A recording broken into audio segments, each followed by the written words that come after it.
Kalau kalian ditawarin uang 10 juta, tapi dikasih pilihan, mau hari ini atau mau tahun depan, kalian bakal pilih yang mana? Pasti kalian pilih hari ini lah ya, karena kalian pikir, nah tahun depan nanti jadi bayar lagi. Tapi dengan asumsi bahwa uang 10 juta ini, walaupun dipilih tahun depan, bakal dibayar. Jadi kalian tetap pasti tahun ini lah.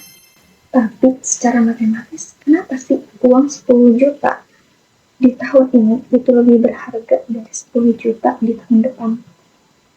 Jawabannya ada di dua konsep, yaitu present value dan future value.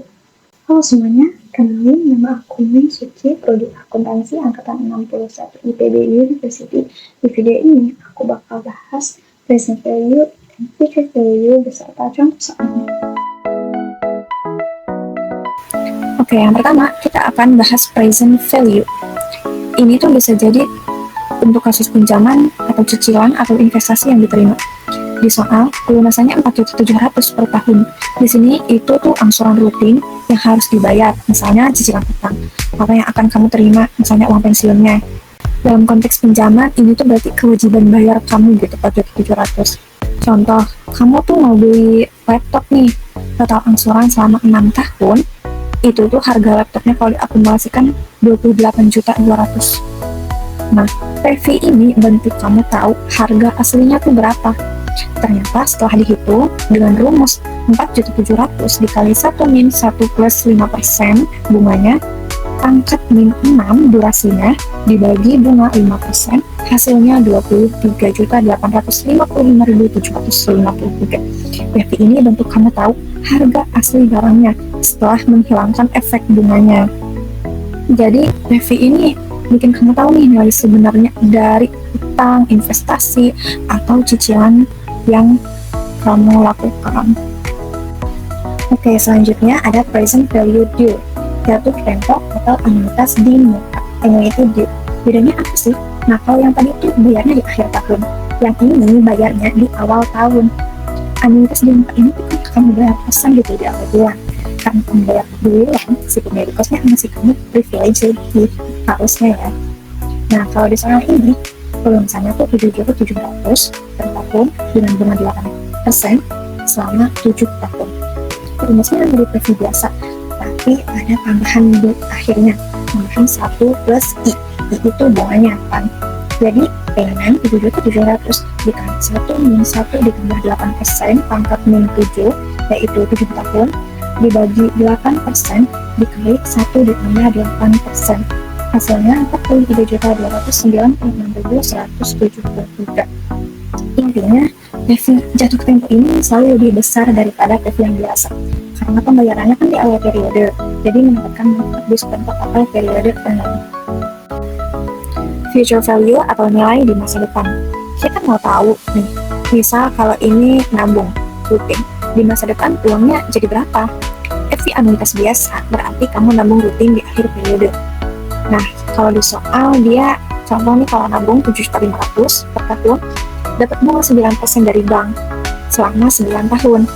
Contoh kita mau pensiun ya, jadi kita butuh uang untuk pensiun, masa pensiun.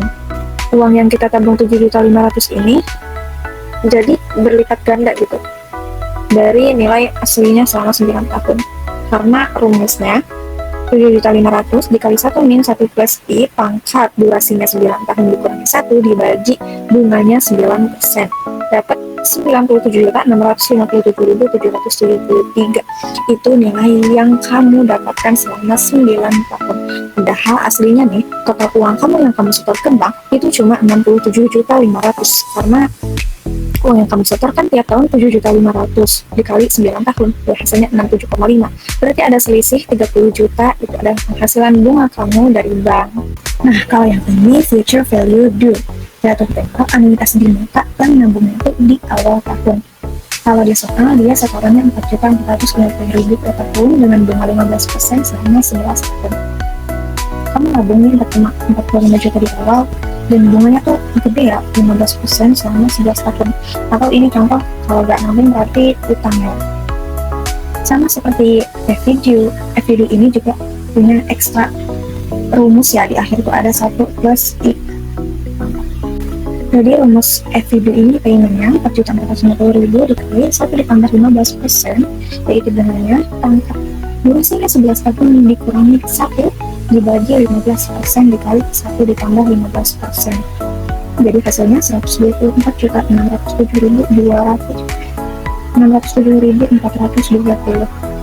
Nah, kalau mau nabung nih, usahain pakai skema annuitas di muka, biar uang kamu tuh dapat bonus bunganya tuh lebih cepat gitu, dan nilai masa depannya jadi lebih banget. Nah, yang terakhir ini ada present value interest factor untuk menghitung nilai tunai dari arus kas yang nggak sama rata. Jadi bukan anuitas kayak tadi. Anggap aja uangnya itu masuk tiap tahun tuh beda-beda. Tahun 1 dia dapat 31 juta, tahun kelima dapat 84 juta. Jadi kita pakai rumus 1 ditambah persentasenya. Di sini persentasenya 11%, dipangkat kalau periode 1 berarti pangkat min 1. Kalau periode 2 pangkat min 2, periode 3 pangkat min 3. Terus sampai ke bawah, sampai periode kesekian. Di sini